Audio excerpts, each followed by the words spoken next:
Nasa pit stop na kami, alam ko anong pinakamasakit doon. Hindi na ako kumikibo. Sabi sa akin, hindi, pasalitain mo muna ako. Huwag ka muna magsalita. Ayan ka na naman, iiyak ka na naman eh. Alam mo ba't ka iiyak? Hindi ka naman panalo. Talo na nga tayo, iiyak ka pa. Iiyak lang ako pag panalo tayo. Wow, there you are. Oh, you make such a fool out of yourself. Why you're so conceited? Alam mo, you're so conceited. Who the hell you think you are? Sino ka ba? To tell me that.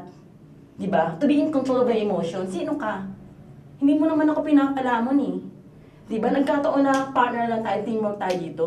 Naging partner tayo dito. Wala akong choice eh. But I had to keep up with you. And you still, at the same time, you don't have to keep up with me. At least respect me. Yun lang yun eh. I look so stupid. More than idiot. Yun ang pinaramdam mo sa akin. Nakalimutan niya na dalawa kami nagkatrabaho dito, hindi lang siya, dalawa kami dito eh. Ang feeling niya, siya rin nagkatrabaho. Ang feeling niya, kaya kami nanalo because only her. No, it's a team. Without a team, walang maskuladas. Ayun ang nakalimutan niya. I've been left behind the whole time. The whole time, sunuran ako sa kanya.